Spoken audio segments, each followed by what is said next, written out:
YouTube-канал «Фигурка». Подпишись, покажи, что ты любишь фигурное катание. Let's start with your job at the Russian Nationals and Junior Russian Nationals. So you commentated all these events. How was your work there, and how was your work there? Well, first of all, it was an honor to have been asked. When I was asked by Channel 1, I never thought of such a thing, and it was a privilege and an honor to be asked to come into Russia and do the very first broadcast to the world on Russian national championships, because up to this point, really, the rest of the world has not seen inside Russia skating, and with English commentary. So, online. So that was a real honor, and I couldn't say no. I've been to Russia maybe 7 or 8 times, maybe more. I don't remember. So many times, and I love this country, and it's grown so much and changed so much since the late 80s and 90s. So it was a real honor to come, and people were so warm and friendly, and of course the skating is, I don't think people in Russia really understand what they have, because they've seen always good skating, but this is unusual. This is unusually amazing, and so it was a real honor to not only come here but to watch the skating. And is Russian figure skating really popular around the world, like in North America and in some other countries? It is now. Before, you have to understand that, for most people around the world, they would only see 1 or 2 Russians or 3 Russians that would come to an event. So that's all they knew, because they couldn't see inside the country. They could only see the ones that were sent out internationally.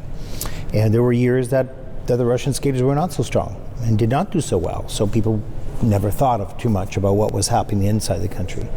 But recently, over the past really, 7, 8 years, Russian skating has just pretty much dominated.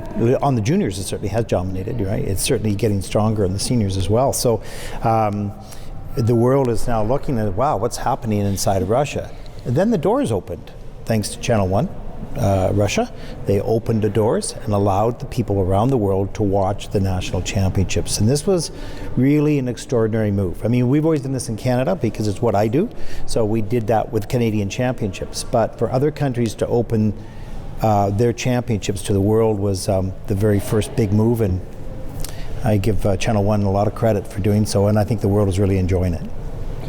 Do you know any difference in numbers? For example, before you came to Russia to have these broadcasts of our events, and after it, so I mean the number of people who watch this? Well, all I know from a numbers perspective is that I believe the national championships in Krasnoyarsk were for live television, which is not me, but that's was about 20 million. So for online, we did over 1 million viewers worldwide. So, which is really good, because for a national championship to do 1 million, we do 1 million per week now on Junior Grand Prix. So for national championships to have that was wonderful. But here in Saransk, I do this email thing, and I have people from Malaysia and from Brazil and from Chile and the United States, Czech Republic and Hong Kong, all over the world that are watching Russian skating they never had an opportunity to do before. So, it's just the beginning of opening the doors. And the world will begin to follow, and they are already becoming fascinated with Russian skaters. So, it's a great story. Okay. By the way, while you were in Saransk and Krasnoyarsk, did you have maybe any, cute or strange stories connected with these cities or with Russia itself in general? Well, not cute, but no, I don't know. I mean, I was a little overwhelmed, I must say, in Krasnoyarsk with the fans who came down and thanked me and wanted to have a picture. I'm just some old guy from Canada. Like I'm not anything special. I'm just some old guy that as figure skating has been my sport and my passion, my love, and my work all my life. So, and doing the Junior Grand Prix, I didn't understand quite the impact that we were having worldwide, and the approach that we take, which is a very positive approach. These are young people. We have to help them. They have bad days and they have good days. Celebrate the good days, help them through the bad days. Be honest, be kind, be respectful. That's our approach. And I didn't know that that was so well received. So, it was a little overwhelming to have the people come and personally thank me. So that was, I don't know if that's a cute story, but it was charming for me anyways. Did you see this banner? Yes, I saw that banner. Yeah, so I do you did. know who did this? No, I think I met the person, but I don't know the name. Yeah. So we have this VK group, Russian social network. Uh-huh. Okay.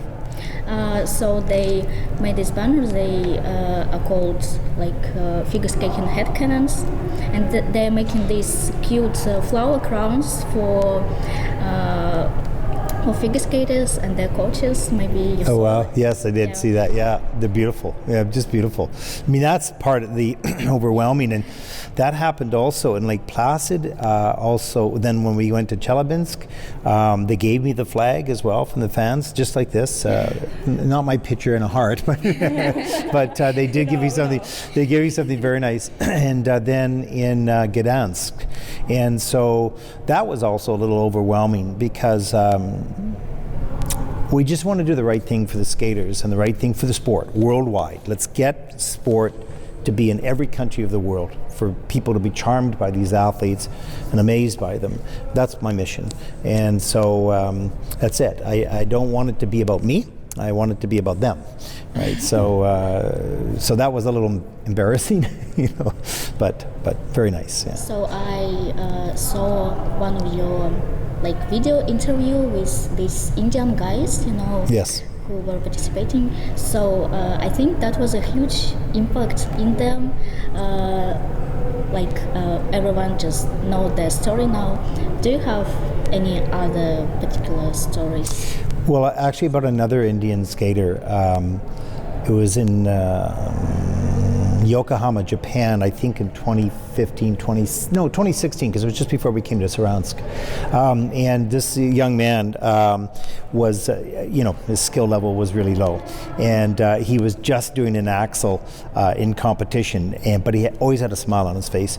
And the Japanese skaters were whipping around, and some people were really upset because he couldn't skate very well compared to the other skaters. But he was so charming, and when he came off the ice, the Japanese skaters came and patted him on the back. It was the camaraderie, the humanity, and the sportsmanship that we saw from these incredible skaters supporting a young Indian skater who was a roller skater. He only got to figure skate once a month, and he was at a Junior Grand Prix, and that was probably the most heart-touching moment for me on the Junior Grand Prix, at least to that point. So I realized at that point that yes, it's about good skating for sure, but it's about humanity, and it's about the effort of young people to pursue their love and their passion and the sport that they require from adults such as us to encourage them through that process and help them. They know what's bad, they know what's good, they know when they didn't do well. They know this. We don't need to make it any worse than it is. And so that Indian performance, that young man, and I forget his name, I couldn't even pronounce it anyways, it's so long, but he was charming. He was really charming. Yeah, and you mentioned that you do these broadcasts in Canada, of course. So could you, compare Canadian championships with the Russian one? Well, I understand that maybe it's not so popular now because, a lot of great Canadian sportsmen retired. Mm-hmm. That's correct. After Olympics. So how is the situation now? No, well, the reality is, after the Pyeongchang Olympic Games, where Canada won the team gold, Patrick Chan, Megan Duhamel, Eric Radford, Caitlin Osmond, Scott and Tessa, they're just amazing. They're my favorite team of all time, really. So Canada was then what Russia is now, not at the senior level, certainly the junior level, but so that was losing all your best. There's no question, all in 1 year. So we are in a rebuilding phase. I'll back up to 2010 Olympic Games, where Russia really did not have very good results. I think Evgeny Plishenko won the silver there, but other than that, the results were not strong. There was a whole rebuilding. Lots of different positions were changed, leadership was changed, and Russia got on to a plan. And from 2010 up until now, that plan has worked out extremely well. Jump to now, for Canada, we are in a new phase. We have to plan and change because the sport has changed by many, by the Russian women and Americans and the Japanese, and so we have to readapt our programming to catch up a little bit.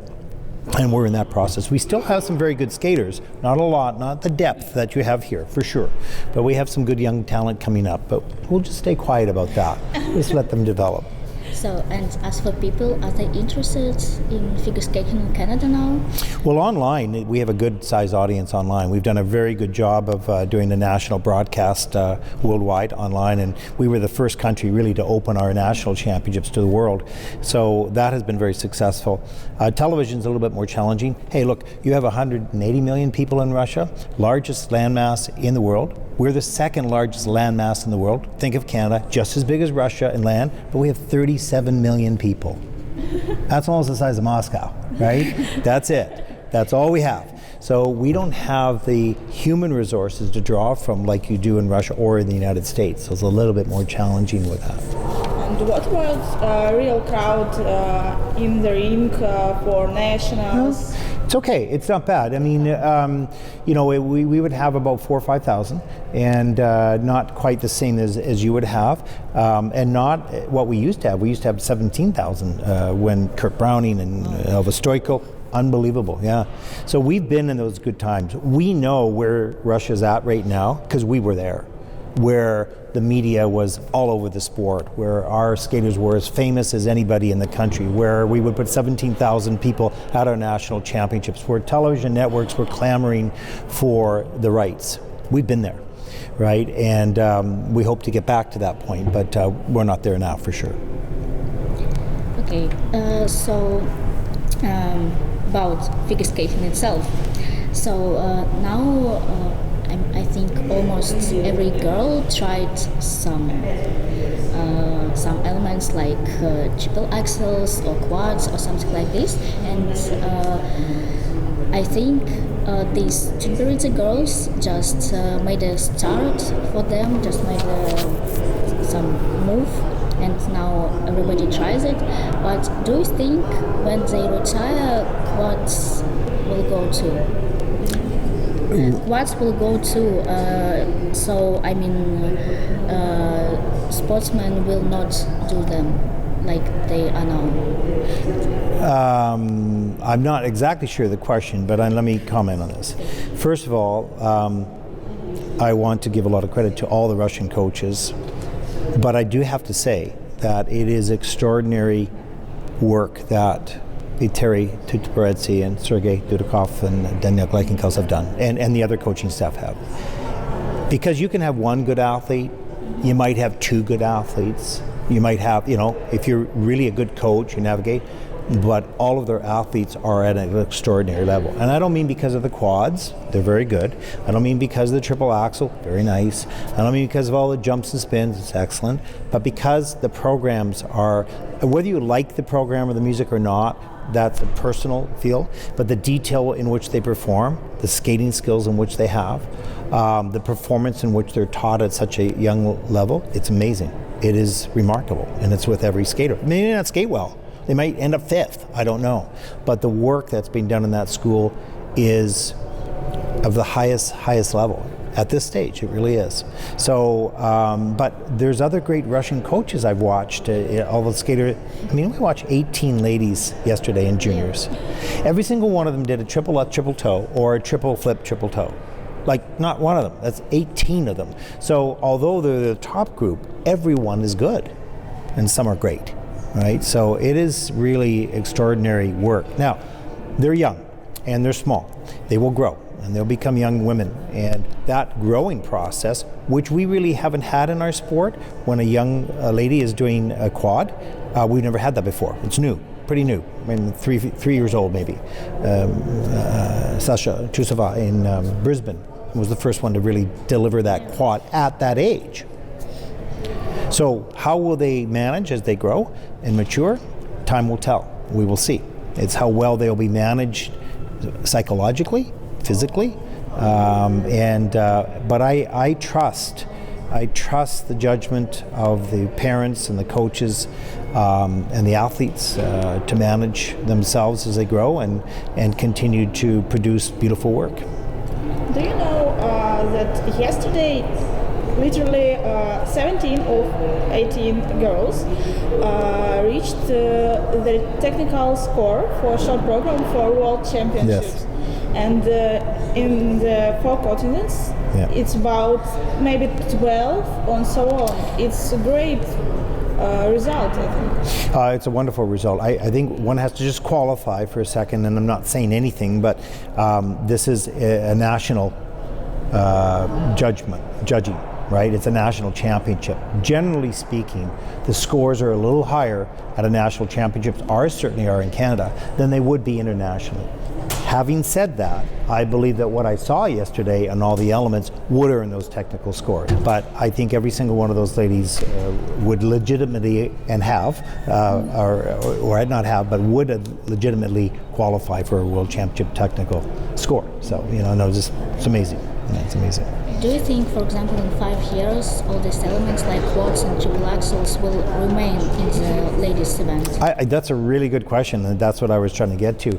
We don't know, and that's going to be the interesting thing. Listen, fans who love this sport, follow this over the next number of years and watch these young ladies and young men as they mature and as they grow. And they'll go through their high times, their great performances, and they'll go through their challenges where they don't have a performance because their body's different and it feels different. The timing is a little bit off. And then they'll get stronger, and then they'll get more coordinated, and then they'll get more mature, and then we don't know what it's going to be. I want to say that Evgenia Medvedeva is amazing because she brought something to the sport that really didn't exist at the time, and that was consistency, never missed anything. But she also brought a performance level that was so heartfelt that people hadn't really seen before. So she brought something special to the sport, and she still does, and she absolutely does. And she's growing up and changing, and she's still at that high level.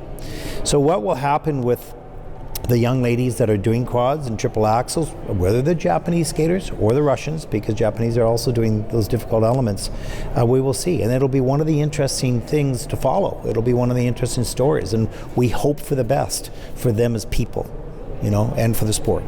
And do you honestly believe in quintuple? Yes, I believe I'm just guessing, but I believe when you take a look at the what's happening on the ice, they use the speed and the quickness coming off the ice and the efficiency getting in rotation. Some quads have lots of time to check out.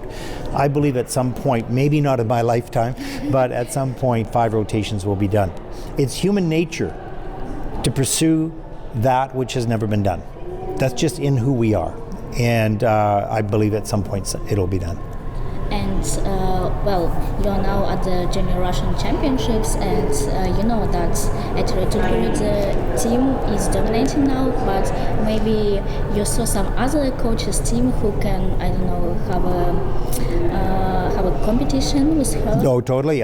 There was a young lady today doing a quad, was not Eteri's skater. No. You've seen the other coaches go look at Eteri's team and go, how am I going to beat that? And they're working at it. They're working at it. That's good for the sport. It's a tribute to Eteri, whether they like it or not. It's a tribute to her and her team for the work they have done. But she also is inspiring the next generation of coaches in Russia and around the world, I can tell you that. Around the world, they're looking to her and to their coaches and to their skaters is to say, well, they have 2 legs and 2 arms and a head just like our kids do. Why can't we do that? And they'll figure a way. Always that happens in history. There's a leader And there are people who follow that leader, and there are people who challenge to beat that leader. That's the way life goes. By the way, yesterday the one girl with the triple axel was not from Eteri Tutberidzze group. Yes. It's from Sergei Davidov. That's correct. Sergei Davidov is doing an incredible job. I've watched all this because he had four ladies in that event, and they are all doing extremely, extremely well. The difference between the top and the bottom, 1 to 18, is not so much. It really isn't. I mean, there's clearly skating skills and some difficult elements, but they all are difficult. They're doing difficult elements, some to higher qualities. But, it's not to say that other coaches aren't doing great work, because they absolutely are. And they will do even better work in the future.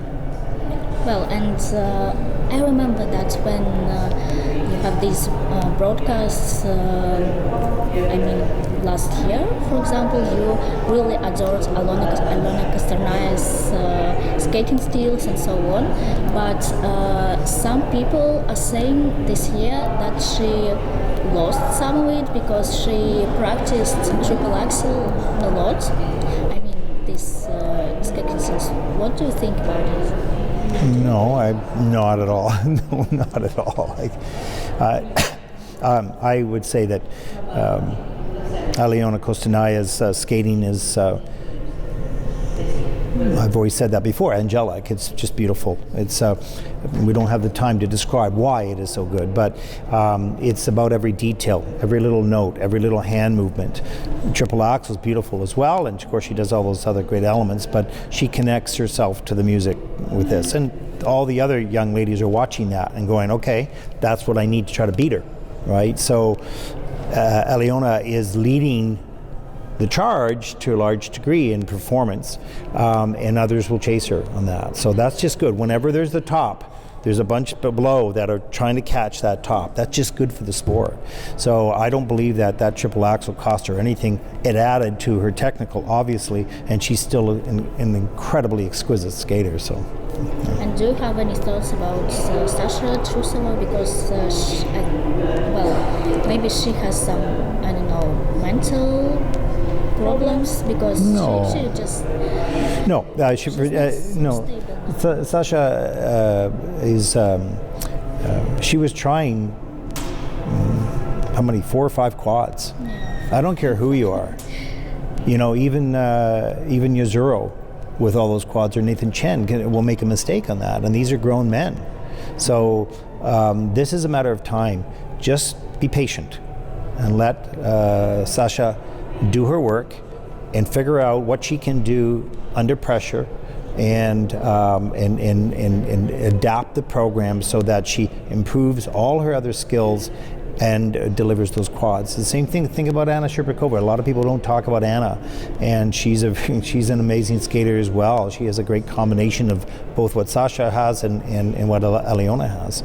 But they're not the only skaters. There's so many other good ones here. It's it's hard to focus on just them. But of course, they've gone from junior to success to senior success. So, and because of this depth in ladies figure skating, do you believe that Alina Zagitova will return, because she stopped her career for a while? But look, Alina, Olympic champion, world champion. I saw her in Saint-Gervais, and she won there, and then she won, maybe she was third in the next Junior Grand Prix. She's won everything that you can pretty much win. She's been the best that you can be. She's represented this country to the highest level. Alina Zagitova is an incredible athlete here for Russia, and so what will her life be? It'll be what she wants it to be. She's done everything that she can do to bring pride to this country, and she's done that, and so her choice is her choice, whether she comes back to compete or whether she continues in a different pathway. I wouldn't mind anything, because she's done the job, and she deserves to choose what she wants to do. Yesterday we had a small press conference with Alexander Gorshkov and some other guys from the federation, and they said a little bit about the suggestion to add quads to the ladies short program, which was rejected, and they said that there is a tendency now to make women and men's rights equal, and they appeal to it. But that was one of the arguments, but it was rejected. Do you think it was the right choice or not, and why? I don't know. I wouldn't. I'm not. I have my thoughts about all of that, but I leave that to the people who are in the roles to have to make those decisions. The gap between men's skating and ladies skating has closed, and from a technical perspective. And how should we deal with that? We talk about equality in life, equality for all people in life, and from that basic principle, then maybe it should be equal. But this I don't want to go too much into. We'll see what happens, because the world is changing, because these athletes are changing it. They're breaking new barriers. They're the ones that are leading the way. We want to be safe with the athletes. We want to protect them physically and protect them psychologically, but not restrict them from being the best they could be. Complicated combination of things. But personally, would you like to see quads in ladies' short program? Oh, I think you could, sure. I have no problem with putting a quad on the ladies' short program. I personally, because they can do it. And not only the young ones can do it, but Elizaveta Tuktamышeva. I don't pronounce it well. She's a big fan of her. Yeah. Look what that lady has done. To me, that's one of the most extraordinary things that have happened, is that this lady said, well, I guess I'm going to have to do a quad. And she went out and learned it. So you cannot tell me that it's just the young people with the smaller bodies at this point that can do it. She did it. And that should show the older generation and inspire that generation. And the same thing with Evgenia Medvedeva. She's out there saying, okay, I'm going to work on that quad saw. Why? Because she knows it's possible. That's a good thing. So, how did you find this little joke of Philip Harris, who suggested naturalization of Елизавета?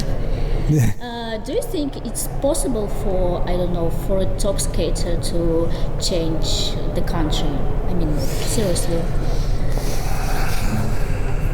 Well, it's not desirable in my opinion. I'm a Canadian. I've always been a Canadian, but I put my Canadianship aside when I'm here. I don't care where the skater is from, personally. I care that they are as great as they are. When I look at these 18 skaters, they could represent the United States or Pakistan or India or Japan. I don't care. They're great skaters, period. Yeah. They happen to be in Russia. They happen to represent this country. They're just great skaters. So, the representation thing is left, it's a complicated issue, and I leave that to other people. And did you watch Ice Dance? Yes, of course. Oh, the European, yes. Yeah. So what do you think about that? Because it's a pretty, this situation... unpredictable, maybe. Yeah,